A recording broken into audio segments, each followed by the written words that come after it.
Good evening, everyone. Good evening. Good evening. I know a lot of you all are joining in with us tonight. Some of you all are kind of coming from some Sunday dinners and getting all of this stuff together. And we're grateful. We're grateful that you all have decided to come in and join us tonight again. I'm Rob Johnson, and we're live from five different platforms. We're live on the No Justice, No Peace page, the New Frontier Action page. We're also live on YouTube, Twitch, and Twitter. And later, this will be posted to Instagram. Welcome. This is the final Sunday of February for the year of 2021, and I woke up this morning, and honestly, I was just going to have this conversation. It was just going to be me, and we were just going to talk. We were just going to just talk about some stuff. But then last night I had a dream, and my mother came to me, and it was a really moment about family, and that dream really spoke to me. And so today I asked for some help from some friends. I said, "Hey, let's all talk about the family structure. Let's talk about Black relationships." I do want to disclaimer this. There will be some things said on this show that will make some people uncomfortable. There will be some things said on this show that everybody may not agree with. But I ask that you please be respectful of our community. Join in this family conversation if you would like in the comments. Share this content and let's have an open, honest conversation about Black family structure and relationships. You're going to have people who have been divorced, people who are in relationships currently, people who are married, people with children, people with no children. It's going to be a conversation, and we want you to join in with us. Without further ado, I want to go ahead on, and I'm going to have Mark, who is behind the scenes. Shout out to Mark. I'm going to have him go ahead on and bring all of our panelists on, and then I'll introduce them one by one and then let them tell you a little bit about who they are as we go down the list. Let's bring them on, Mark. Woo, woo, look at this beautiful list of Black folks who just popped on this screen. Oh my God. Shouts out, man. So look, anybody who know me know that I love y'all. I love y'all. One by one, I'm just gonna go from how I see it on the screen, and then I'm gonna say your name, and then I'm gonna ask that you say a little bit about who you are and what you do, and then we're gonna get this thing kicked off. I'm gonna start it off with a controversial question, so be ready. I probably and I want to say this for those of you who may try to write me an email, don't email me about this show today, okay? Because look, I don't want to read your emails about this show unless it's something that we can use to help move family structures forward. All right. Now I'm going to say things tonight that to kind of bait this to get some reaction. These are not necessarily my views, but things will be said. I see my sister is already getting started um, in the comments. So with that being said, I'm gonna go down the list and I'm gonna have you say a little bit of words about yourselves, and then we're gonna get this thing kicked off. Starting with the chairperson, the preacher's kid herself, Miss DeWanna Bradley. Yes, thank you for telling everyone that. Everyone knows that about me. I am a preacher's kid, so that will never change about me. I'm DeWanna Bradley. I am the general chairperson for Iowa Juneteenth, which we are in the process of getting together as we speak. We're excited for that this year to at least see you all in person. And I also am the chair for the school board for Des Moines Public Schools, which is just an honor for me to serve in that capacity. And I also am the owner of Iowa Urban Media, which publishes the Urban Experience magazine, which I believe is a great representative of us and tells the stories by us and for us. And so those are the things in which I do. Also a single parent of two children, older children, thank God now they're older. And so love being mom. That's really what I am first. And so that's a little bit of who I am. All right, shouts out to you, Miss Mina Jones.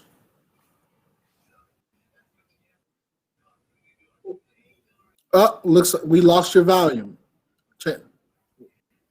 We lost your volume.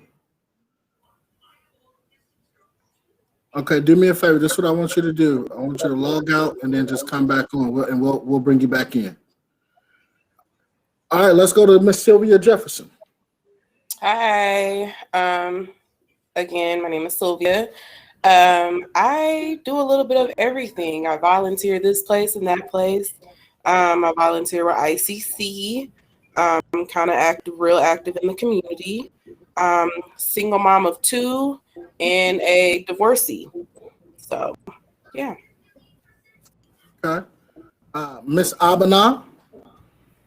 Hello, thank you so much for having me. I'm glad to be here. I'm Abana Imhotep. I'm the director of Sankofa Literary and Empowerment Group. We celebrate the legacies and stories of the Black diaspora by reading books by Black authors. And so I'm a mother, a grandmother, a great grandmother, and a wife. And like Dwana said, my most important title is, I used to say it was mom, but now the more that I'm learning about the Black family structure, an equally important title is wife, and then an equally important title is me. So I wear my title as me. I am who I am. And I'm glad to be here. We're coming back to that. Mr. Lewis Fountain.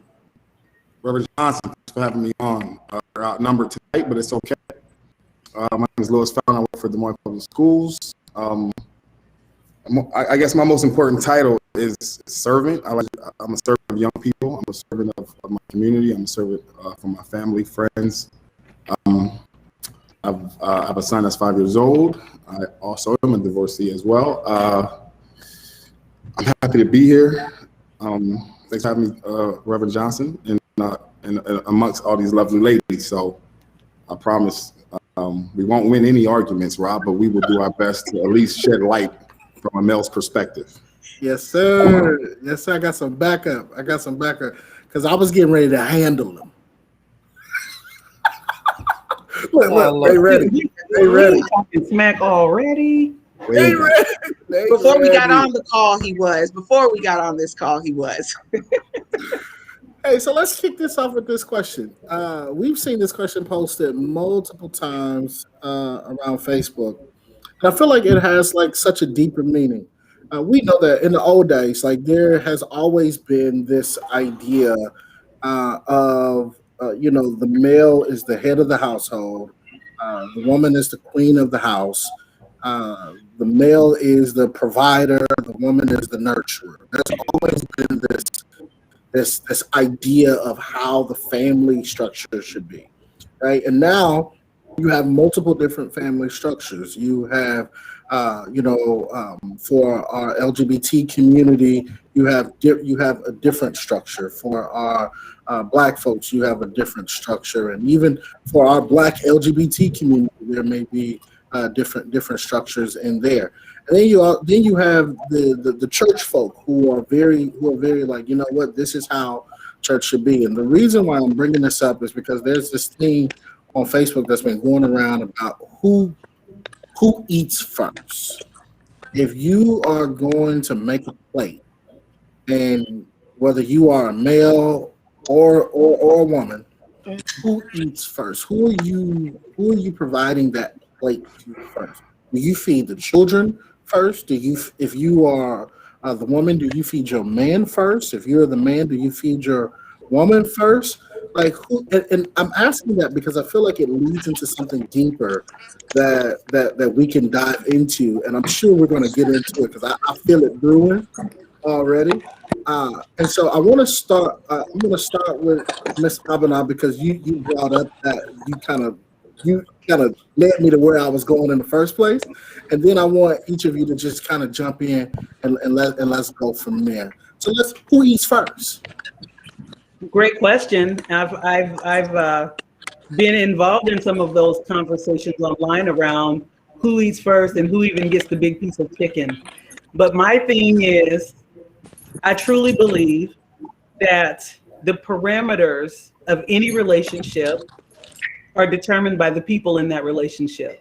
So what works for my family might not work for the next house. So for my house, I'm gonna fix my husband's plate first, but nobody eats until I sit down at the table. We eat together.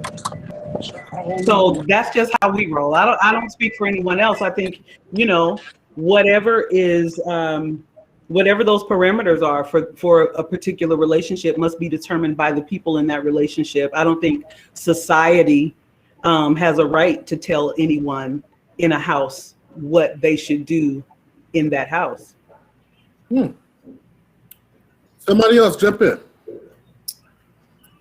Yeah, I'll go on with that too. I do agree that, it goes on by how it happens in my house. Now in my house, we have us all. So I have my parents in my house. I have my son, in my house as well. Now my mom is always going to make sure that her husband gets his plate. So that's going to happen automatically when who gets the plate, she going to make sure her husband gets the plate. Now for me and my house, I'm going to always make sure everyone gets the plate as well. But I will say that,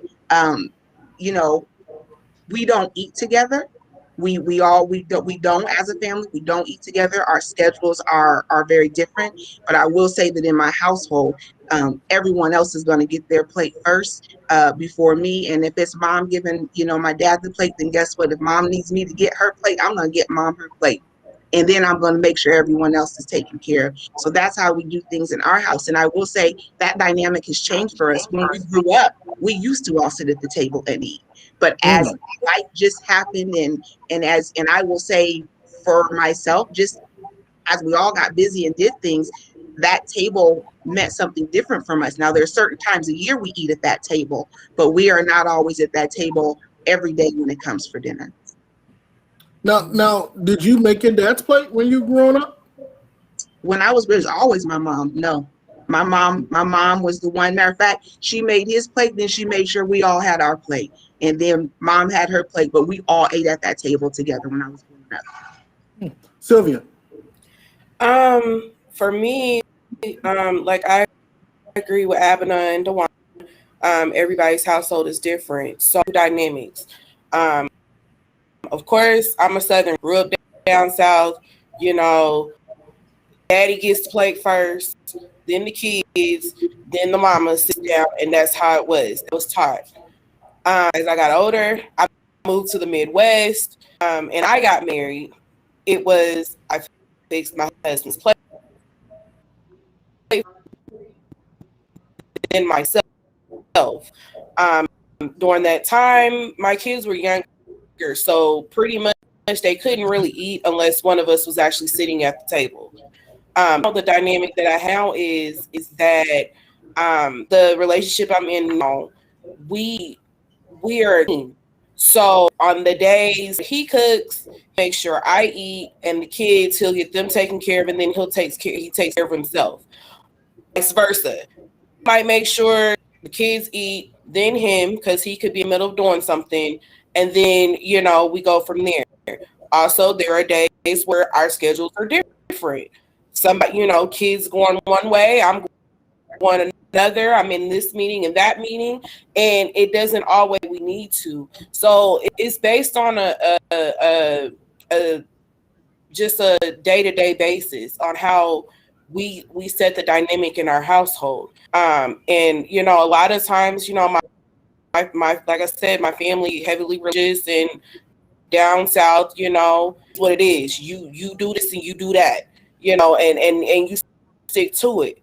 I don't do that. I outgrew that. Like now this is my family. How we did it back then is gonna fit the same as my dynamic right now. So Good perspective. Mr. Fountain. I think we you put too eat much first? emphasis on the plate and the chicken, to be honest with you. I think at the end of the day, as a man, I want my child to see me be, again, a servant, like serve, whether it's his mom or serve, it could be my sister, my auntie, whomever, whatever have you. I just think we put way too much emphasis on, this, because this is the thing too with gender roles. Gender roles is only gender roles when it's convenient. ain't that You're not lying. You're not lying. That's true. That is so true. And at the end of the day, especially if I like to cook, right? If I like to cook, I'm usually gonna make the plates, right? That's just how that goes. But at the end of the day, again, I think we all should serve each other. It shouldn't. That's the thing. My problem has always been if I serve you, right, and you're just not appreciative of me serving you, that's where the problem comes in, right? That's when it becomes a problem when we're not serving each other back and forth, right? I personally don't think it should be every time I sit down, I should eat before my child and get the biggest piece of chicken.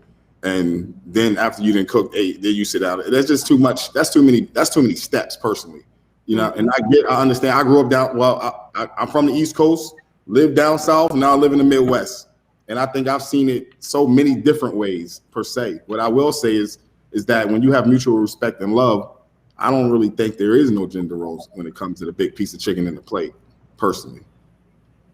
I agree with Lou. I mean, literally, I believe in partnership from, in every level of the relationship. So, for me in my house, my husband does a great deal of the cooking and he's an excellent cook. Phenomenal cook. Yes, thank you. And I will be right there with him as his sous chef. And then I'm helping him every step of the way. So I like what Lou said about gender roles, because I'll tell you one thing, I don't want to take out no trash. I don't want to take out no trash. I don't want to do none of that. I don't want to mow my lawn. I don't want to remove no snow. So I'm up here talking about, no, I'm not doing that.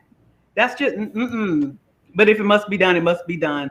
But I'm just saying, like, partnership, I think we let too many outside entities decide what our relationship should look like, and that should not be so. Yes, I just want to add to that. I think that is absolutely true. I tell people all the time, it's what you all agree upon or what you do within your home that matters. I don't need someone from the outside telling me this is the way it should go because this is right or wrong. No, this is how it works for us. And it's okay if you don't agree with me that it may not work for you in your household. I respect that, but I won't let anybody come in and tell me that there's a right or wrong way for this to be done, because if it works for us as a family and we're doing fine and we're working well with each other, then I don't really need your 2 cents. I'll listen to it.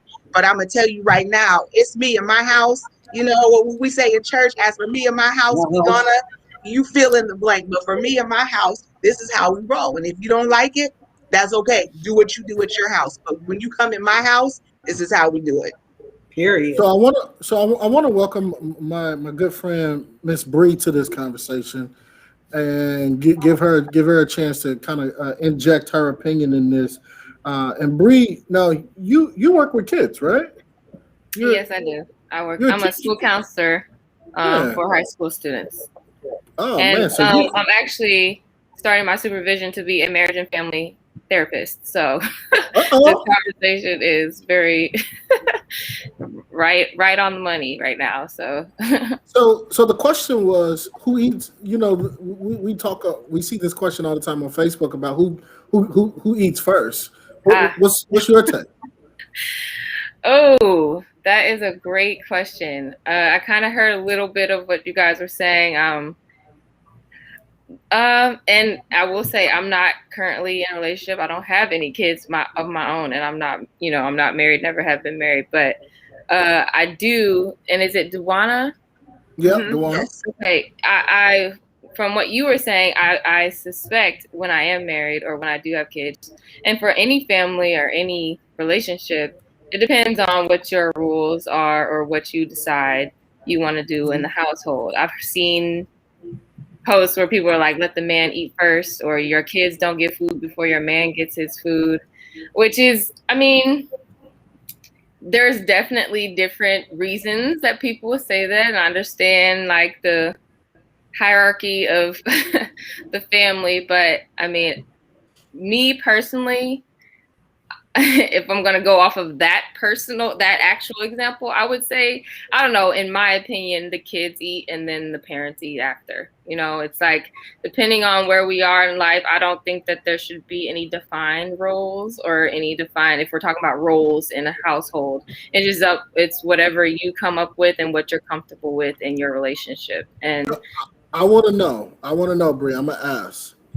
If you in a relationship, you're a man, you're making the food, you have children, are you feeding your man before you feed your children? No. I'm not. Oh, snaps! Oh, snaps! And then I don't think it's because, and I don't know what the reason is, because I haven't really thought about it too deeply, honestly. But in my mind, it's like,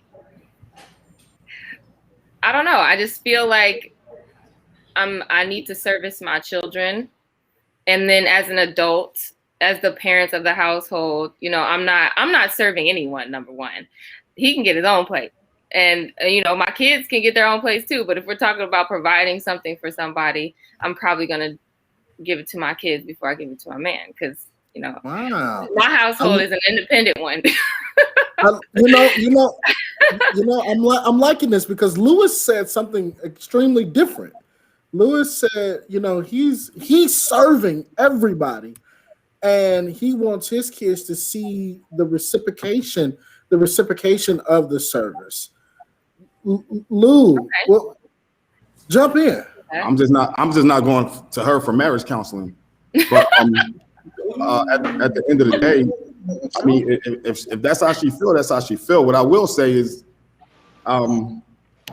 I need some more substance as to why you're not able to serve your man or your husband. Because I feel like then at that moment, maybe you don't want to be ever in a relationship. Well, I don't think that, and we're just talking about food. I don't think that it has to be about serving my man just food wise. He had a long day. He hungry. He had a long day. You know what I'm saying? At the end of the day. But who's to say that I'm not the one that's making the money either, though? I don't know. We have to define again, if we're talking about roles in a family, in a household, like what are really the roles? And if you're making all the money for the household, okay, I can make you a plate, but I mean, is it really that deep that we're having to serve each other? Can we define what the roles are? Is this Dewana, is this generational? Yes. Is this within the black relationship, within black culture? This is what we're talking about tonight. For everybody who's joining us, thank you so much for joining us. Share this out, because welcome to the family conversation. We already said in the beginning, nobody get offended. People gonna be uncomfortable. It's okay. This is why we have these open dialogue conversations. And let me just say, so I go to my sister's house to eat, or my girl will cook, right? Because I'm gonna be honest. If I make the chicken, everybody coming out with salmonella or E. coli, and so I'm gonna just keep it all the way 100 right there. I'm not like Lewis. If you want a man that can cook, get with Lou. You know what I'm saying? Somebody, I can't do that. And so I'm gonna keep it 100, and I'm gonna sit down at the table. And maybe this is just the way I grew up, but my mom would have my sister Chrissy, my sister Deborah. They would make my plate and bring it to me. I would sit down at the table, and still to this day, as a man who had a wife who is divorced now, who's in a relationship now, who goes to his sister's house to eat, I go to my sister's house, and she's, y'all know, job experience. She's making all of this good food, and I'll just go sit down at the table and wait on my food to be brought to me. And I don't know if it was conditional or what, but, and I don't know who necessarily eats first, because she's making the plates and I'm just waiting on. First of all, I'm not spoiled, Chris. Stop commenting. And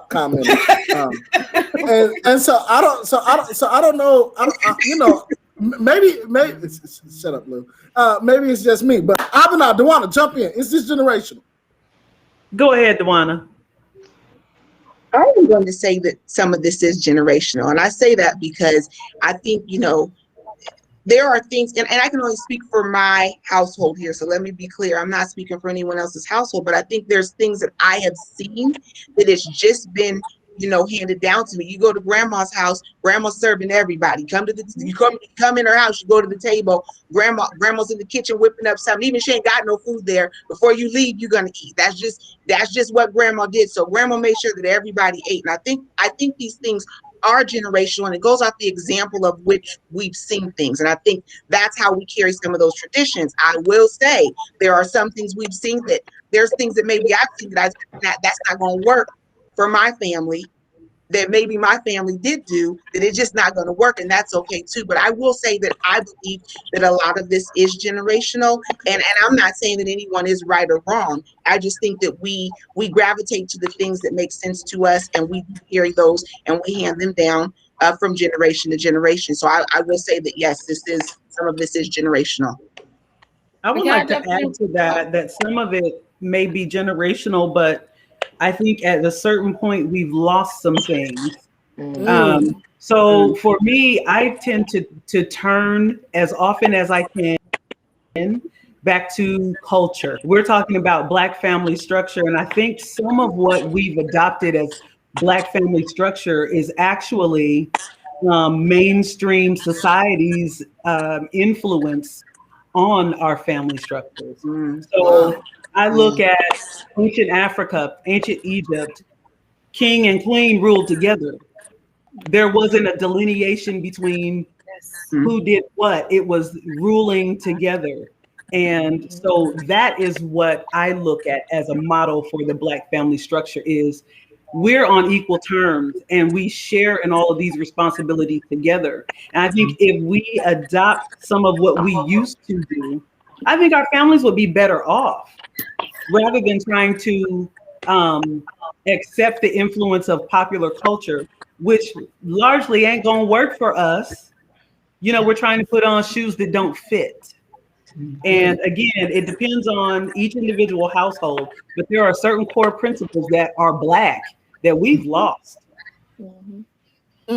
Mina Jones, welcome back. Thank you. I'm here, baby. I ran all the way to my new house to get the my old house just to get the Wi-Fi. That is too. But I do want to chime in on. Come on. First. So in my household, I'm a single mother of 3. I'm 31. So it's always about the kids to me. Some nights it's the kids and I don't even think about me. So let alone can I think about a man. Now, if I have a man that is worth even putting that type of energy into, like she said, king and queen. I'm so with partnership. I'm so, I want to be your teammate. We are teammates. So I'm cooking dinner. I feel like my significant other will understand, make the kids' plates. I'm going to bring you your plate because I am going to do that. I see my grandpa didn't sit at the dinner table with us.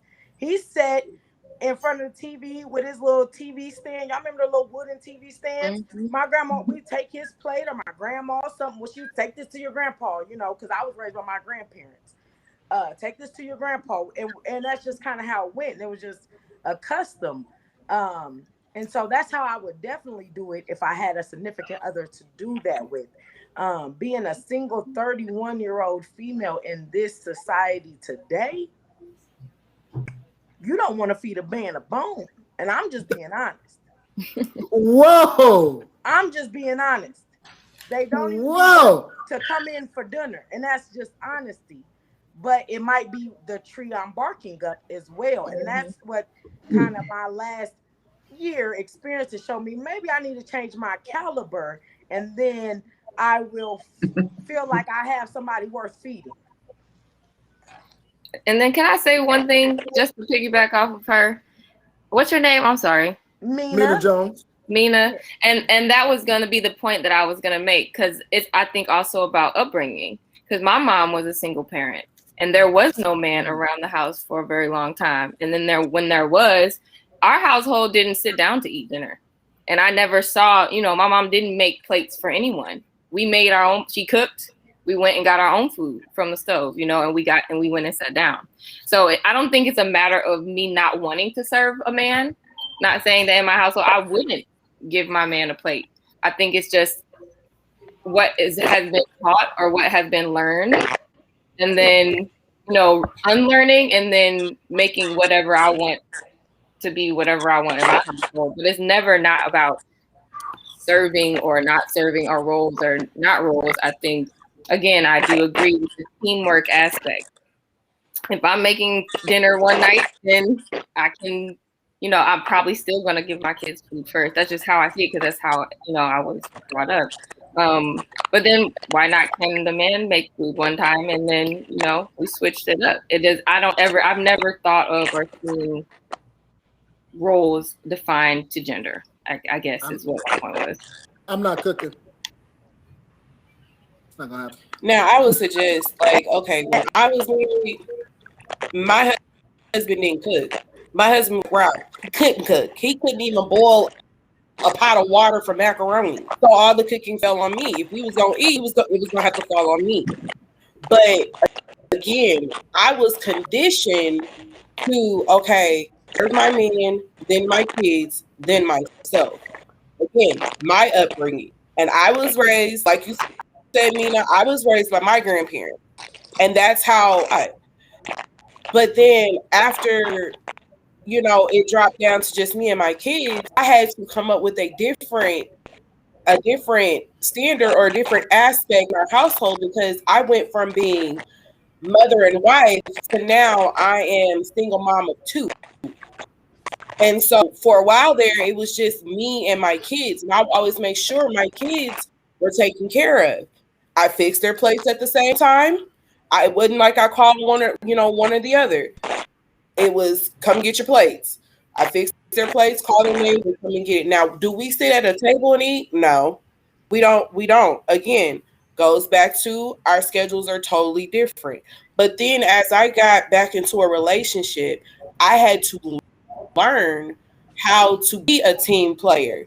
I had to learn to have somebody that is going to work with me. And because I can cook, he can cook as well. We can work together. He might make the main dish, I might make the sides, and vice versa. I had to learn that. I had to be taught that, because I didn't understand that concept and that standard. So the teamwork aspect is totally new to me. And I'm gonna be real, I am spoiled right now, because some days I don't even have to linger, and he would just go cook and bring me, and I wouldn't even know he did anything until he gives it to me. But again, it varies from house to house.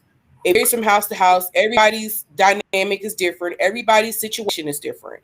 So there's no like one rule as to, okay, this is how you do it. Now, back in the 60s and early on, yes, they had a standard, but still at the same time, let's think about it. Everybody's dynamic was different, because not everybody came from a 2-parent home. Not everybody came from a home where they had parents. So I want to jump in on that.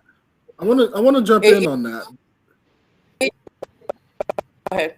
Because somebody would argue the point of saying that the Black family structure has been diluted because we have gotten away from the traditional way of doing things. Somebody would say that they would argue the point that the community has lost its community because the family has lost its family. I want to jump in on that because go ahead. Abba. It's true. What I'm hearing, we spent so much time in the kitchen, just right here in this conversation. That's where we think the Black family structure lives. And there is an entire world that awaits us as a family, but we get stuck in the kitchen.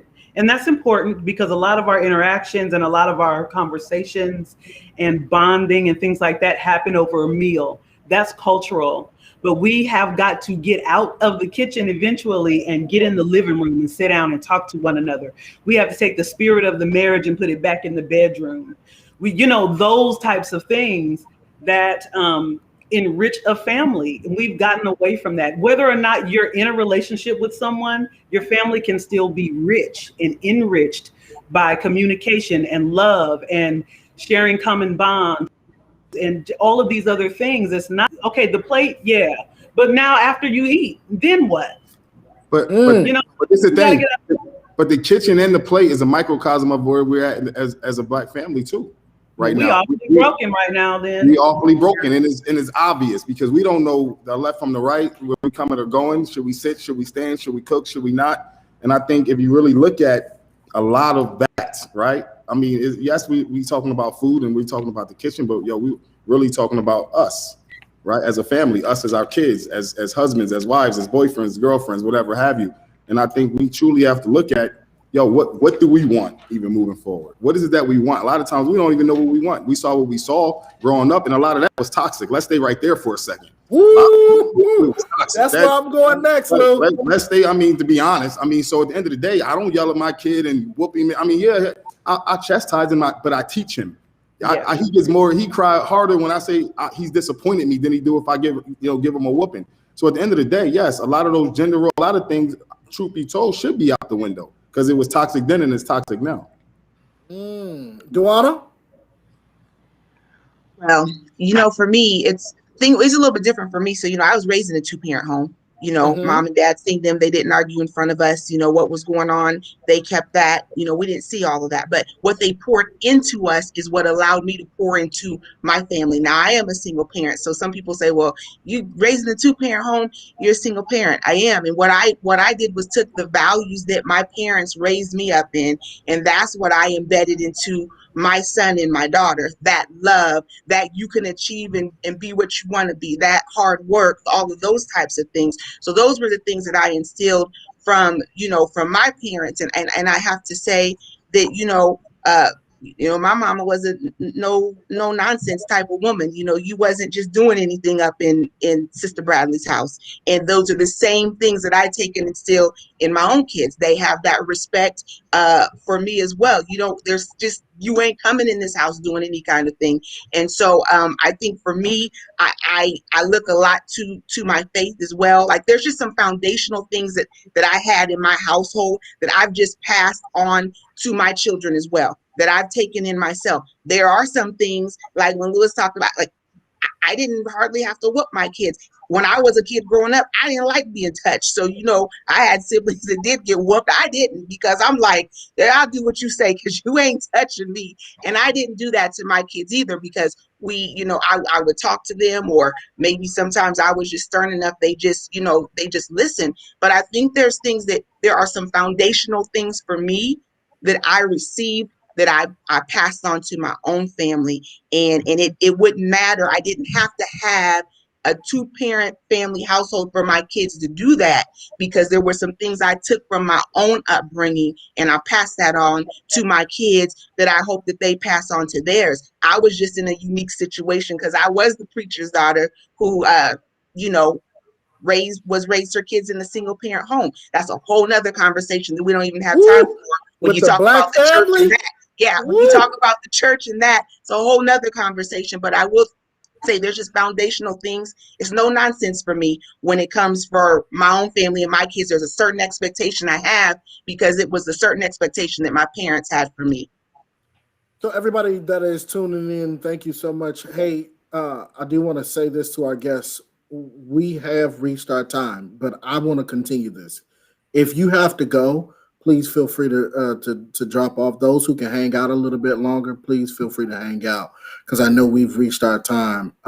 But this conversation is like really getting to a point, and I got just a couple more questions that I got to ask. For those who are watching, you are watching my Sunday Conversations.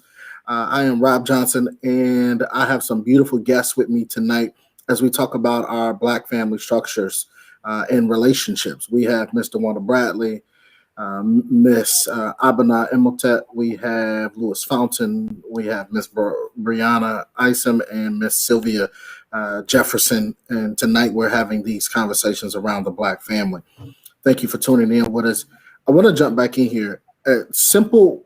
I need a yes or no from Duana, Bree, and Sylvia. And it's a yes or no answer. Do you want to be a wife? Mm-hmm. I say yes and no. Nope. Okay. That's a trick question. I gotta take up. What are we saying this around? Like, what is? But Rob, hold on, Rob. It's one just simple question. Yes. Do you want to be a wife? Yes. So Bree, yes. Dewana. I don't like that you just saying yes or no, but I'm gonna roll with Yeah. you on this one, okay? Because you my Right. friend, so you said answer yes or no. So I'm gonna roll with you on that, okay? I will say yes. Okay, yes. Sylvia? If I could have a do-over, yes. Okay, now Okay, explain to us. so I'm glad you So- said that, Sylvia. I'm glad you said that. I'm glad you said that because so I'm coming back because I want Lewis to answer the question on Lewis. Do you want to be a husband?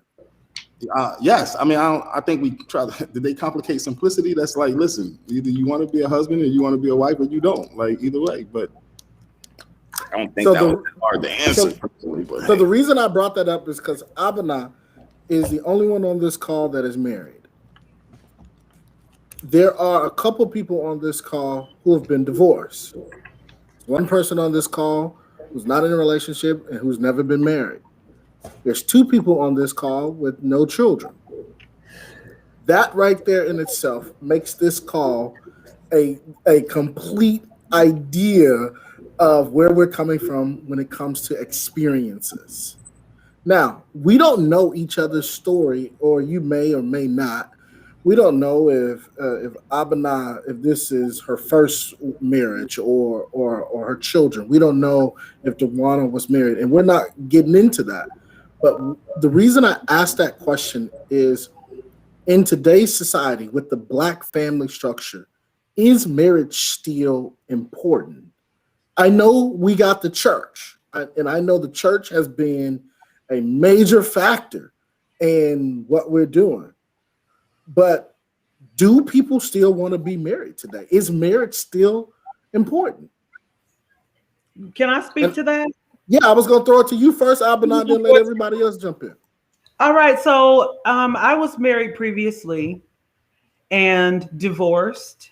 And then I was single for about 9 years. And then at that time, at a certain point, I met my now husband. And the difference is with when my husband and I decided to get married, we negotiated some things. We had intentional conversations about the terms of our relationship. And I don't mean to sound like it was a contractual, nothing like that, but we had a conversation and we sat down and talked about what are, some deal breakers. What are some non-negotiables? What are we willing to put in the hat? And I think having those conversations and not only relying on love alone, because let me tell you about love. Love don't pay bills. Love don't pay mortgages. It don't pay insurance. It does none of that. It takes conversation and negotiation to make the bus go forward. So I just say, as for me, we negotiated the terms of our relationship and we live that out and we live those commitments out every day. If love is your goal, your only goal, then I don't know. Love has to be part of it, but for love alone to be the only goal, I think we're asking for trouble. Bree, you want to jump in?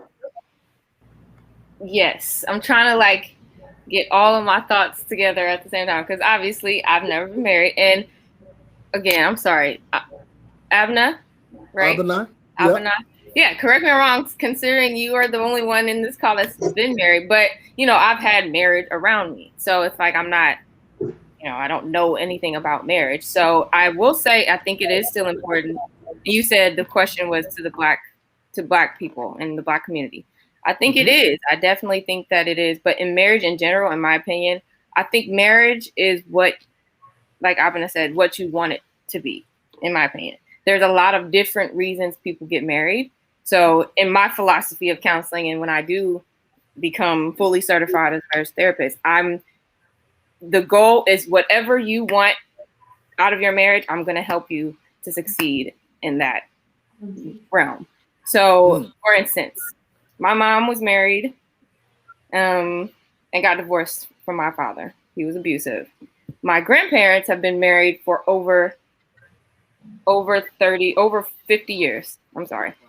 But for 10 years of that marriage, and I remember they did not speak to each other. They did not sleep in the same room.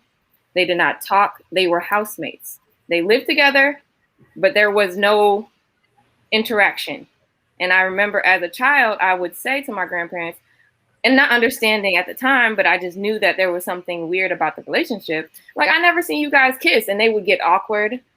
But they lived, they cooked together. If you did not know, if you weren't there, if you weren't a part of it, you would have never known. But being in the family and seeing it every day and being around them, you could tell that there was something that was off. And then, yes, they got awkward and like, oh, you know, like there was no explanation because I'm a child. So, but it was just something that I noticed. And then as their marriage, I mean, when I got into high school, college, they started to talk again, but I actually forced the conversation because I started to understand what was actually going on. And there was a lot of brokenness and toxicity and some things that, you know, really were not right in their marriage, but they weren't willing to have a conversation, but they stayed together for the sake of our family. And they didn't divorce because there was conversation about my grandpa getting an apartment, moving out, but, you know, they've been together for so long, you know, you have to think about all the things that come with a divorce and is it really worth it to separate in time? And then you have 3 kids and your grandkids who've all seen you together for their entire lifetime. How is the decision you make about divorcing going to affect everyone below you?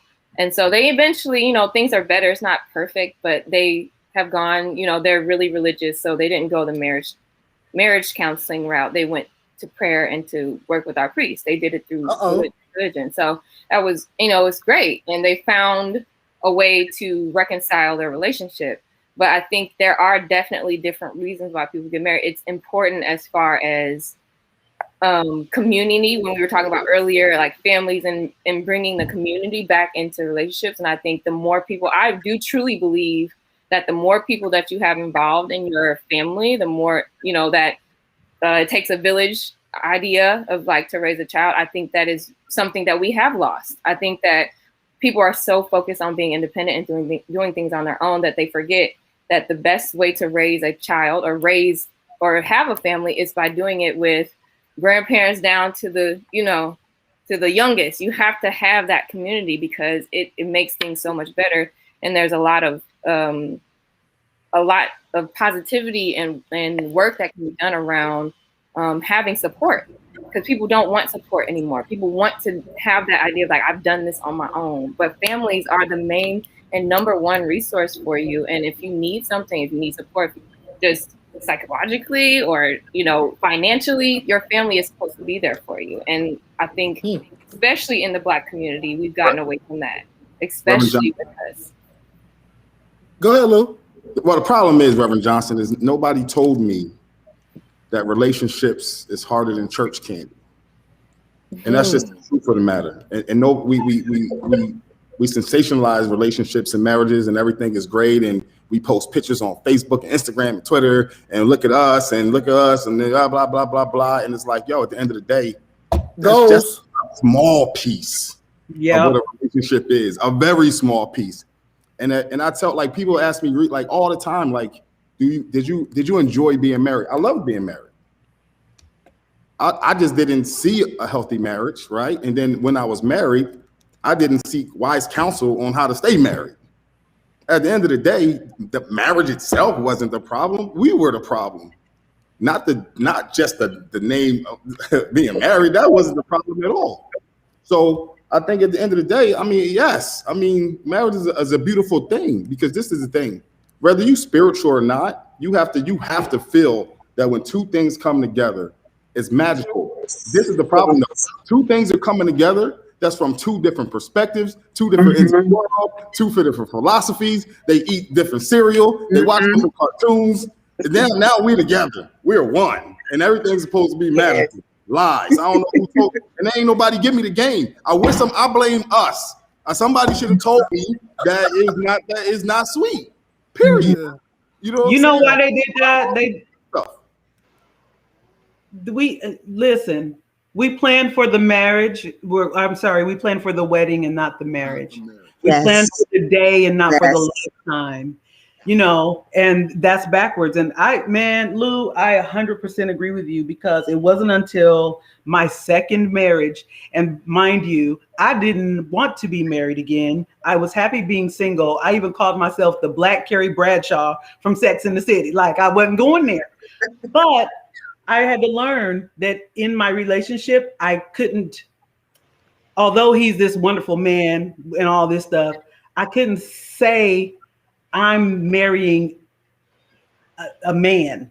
I had to say I am committing to this individual and see him that way, and not wrap this person in an idea, some toxic idea that someone gave me of what marriage is supposed to be. I had to recognize the individual I'm dealing with. Like Lou said, it's the people involved in it. Like, he got to see me and I got to see him. Yeah. Luana? No, I agree with them both. I have never been married. Been a single parent for, so my daughter will be 21 this year. So, I've been a single parent for that long. But I agree with that. And for me, I have seen my parents as the example of marriage, but I also know this. It still comes down to, and I've always said this, is what we talk about and what we agree to and what we think this thing is going to look like. The problem is we let so many people into our house. We let so many people into our business. We seek so much advice from other people. It's not about them. This is about you as an individual, knowing who you are and this other person that's coming alongside of you. And what are y'all going to do to make this work? How are you going to handle things when you get into an argument with each other? How are you going to handle, all of these things need to be talked about. And I think what happens is our biggest problem is we let society come in and tell us the way in which things should go. And I know for myself that when I get married, I know that I am partnering with another person. And so we're going to have these conversations beforehand, because what happens, and I notice even I have family members who have been divorced. They didn't have those conversations beforehand, and they were more concerned about the date, what we're wearing, who's going to be there, and how we're going to make all this happen. And then when the tough times came, guess what? We didn't know how to handle that because we had no conversations about how we were going to handle things before it happened. So for me, I've seen a great example, in my parents, but I know for myself that when that comes and when that individual does come, that we will have conversations ahead of time so that we can be able to make this something that lasts. I want it to last till the whole death do us part, but there's a lot of things you have to do ahead of time or before you get to the date and the I do that we don't do, because we've got all of these different things in our brain about how marriage is supposed to work or what it's supposed to be, or we need to go read that book and get a guide. Stop all that. Just when you know yourself and the other person knows themselves, you two come together and talk about what you're going to do and what your marriage is going to look like, and stop trying to compare it to everybody else's, because we do that too. Oh, you see that picture? Oh, you hear what she said? You hear what he said? Stop it. It's about two individuals figuring out, what are we going to do to make this last? Do we want this to last? Okay, then what do we need to do to make that happen? But you have those conversations ahead of time. So I'm gonna say this, and then then we're gonna start with our final thoughts, because we could go all night with this, and I'm getting messages from people like, can you bring them back? So I'm thinking we're gonna do this again the last Sunday in March. Whoever wants to come back and join us the last Sunday in March, we're gonna do this again, because I just think we could go deeper, and we're gonna skip past this formality part. We're just gonna dive right in for our next session.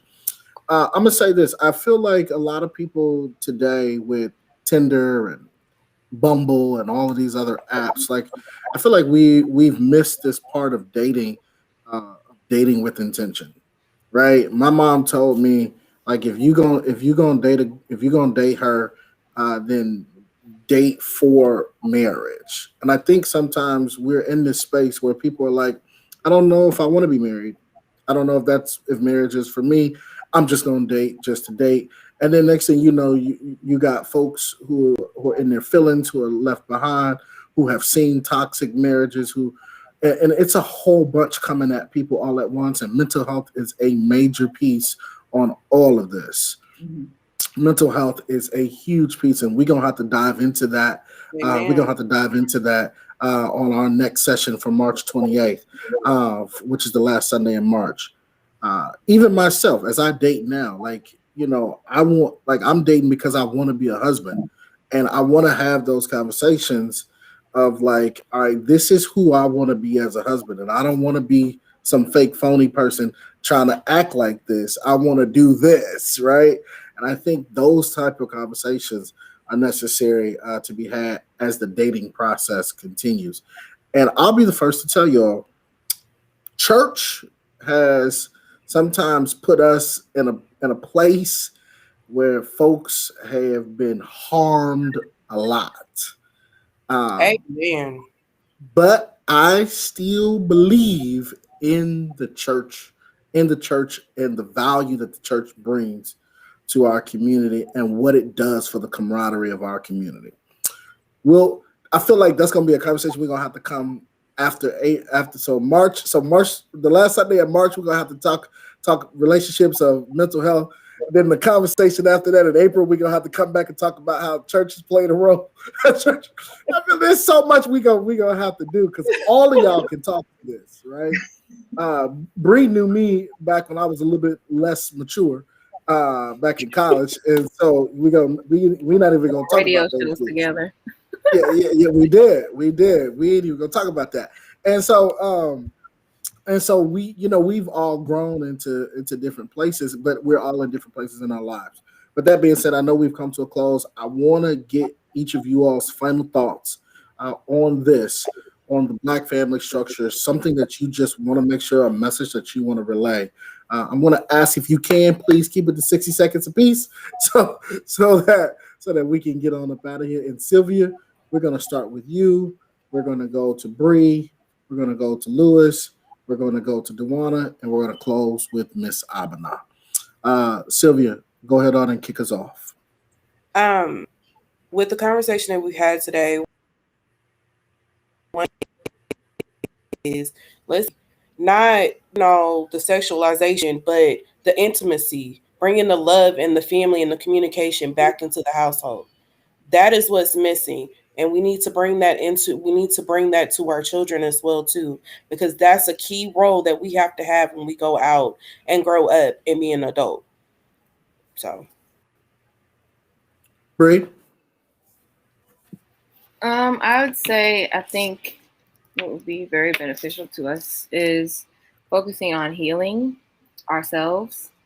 I think a lot of times, especially now, we're so focused on the other person and how I can be, or what kind of person I can be, or how I can be whatever person this person needs from me, instead of thinking and understanding that two halves. And I hate when people say you're my better half. Like, I want to be whole for you. If I put two halves together, yes, traditionally that makes a whole, but most of the time it's toxic because there's part of you that you're looking for in somebody else. So we need to focus on healing and completing, and you're always working and always growing, and you're never going to be completely whole. But if we focus on healing those parts of ourselves that we're trying to find in other people, then I think we'll have better opportunities for more fulfilling relationships, because happiness is from within, it's not outward. There's that conversation about happiness versus joy. Happy is from outside in, joy is from inside out. Thank you, Bree. Lee? Yeah, I would say, Rob, the greatest thing I did after my divorce was for 2 months, and it wasn't right away, but maybe 5 months after, for 2 months, I literally just looked at my role I played and why I got divorced. Only I didn't put her in the equation at all. And as a man, what could I do better? What can I heal from? I didn't want to hurt people, right? So I didn't want to go into, hurting other people, or just, I didn't want to just start, you don't heal, you hoe, right? I mean, I didn't want to get to that point. Like, I wanted to look at what could I do, or what did I didn't do, and how can I heal and just be a better man. Forget being a better boyfriend, husband one day. No, just be a better man, and then being a better man and take care of being all of those other titles. But the first title is for myself. And from there, everything else will work itself out. And that's the thing, man. Relationships are hard. The first relationship is between you and your higher power. And once you look at that relationship, everything else under that, it plays itself the way it's supposed to play itself. But no, once you put all the focus on your relationship with other people and significant, women or men or XYZ, you're starting that foundation wrong. Thank you, Lou. Dewana? Yeah, I'm just going to add a little bit to, what Lewis said. I know for me personally, I had to get to a place to where I had to have some time to myself and get my relationship right with the Lord. My faith is strong only because I took that time to get into reading my Bible, to get into praying, and to really looking at myself deeply in a way that I've never looked at myself before. And that was something that was needed for me, because if I didn't have myself in order, I'm no good for anybody else. Rather, that's a relationship with, a man, if that's for my own children, if that's for whomever people that do business with me. I had to know some things about myself, and I had to deal with some of those issues myself. And so for me, that's where I'm at now. Well, I should say, I feel like I'm past that now. But when you start to begin to know who you are, then you know what you can contribute to other relationships. And I think if you don't take the time to do that, that's where maybe some of the toxic stuff comes in. So I appreciate this conversation, and I'm looking forward to continuing the conversation, because that's the problem in our community. We don't have the conversations because we want to sit and hide and act like everything's okay, and we're not. And guess what? It's okay to say we're not okay. We're not okay. So now that we've agreed on that and we know that, then what are we going to do to be okay? So that's the part about this that excites me, that we can continue to have these conversations so that we can work towards being okay. And it's all right to talk about the issues that we have so that we can be better. And that's for whomever, but so that we can be better. Thank you. And our closer, Miss Abana. Thank you, Rob, and everybody that's on here with me as a panelist. I appreciate you asking us to be here, Rob. This is incredible. I am not a person that ever gives advice. I literally don't give advice because I'll be the first one needing to take it. So what I would just say is that I encourage us all to just relate to our families. Whoever your family is made up of, is to relate to them and really evaluate your kinship to that person and in those people, and see yourself in those people. Because if I look at my husband and my children and recognize that they're a part of me, then I'm not going to hurt me. I'm not going to do anything harmful to myself and the people that I love. And I'm going to work to make myself a better person for them. So I look forward to the next conversations and to really helping our community understand that we're better together, we're stronger together, and our families are so much bigger than our last names. So I just got a message. They want to know which one of you all are coming back for the March 28th conversation. Me. I'll be here. Looks like we got everybody. So shouts out to all of you. I want to say thank you so much for making time and space to do this. And I know I kind of hit y'all today and was like, y'all want to do this? And let me tell you, I'm infamous for that. And so I apologize. But I will say this. Y'all have killed this. And I think next time we're going to take more questions from the audience. So thank y'all so much for being here today. I appreciate you all. To those watching, thank you so much for continuing to be a support for us. Please, if you liked this conversation, go to newfrontieraction.com. Donate today so that we can continue to have these types of programs and can continue to make sure that this stuff is operational and ready to go. These conversations are necessary to have. I don't know about you, but I enjoyed this conversation a lot. But this is just the surface. There's going to be so much more happening next time. And we're going to be back. I promise you, our next conversation, March 28th, we're going to be talking about this some more. And we're going to keep it going because I could tell a lot of people were excited about this conversation. So with that being said, again, in order for us to continue this, I need you to go to newfrontieraction.com. Make a donation today so that we can continue to do this. And again, I'm Rob Johnson. And in the words of peace, I greet you and I tell you this. I love you all. And just know that we're going to get through all of this stuff together. I'll see y'all next week. Take care.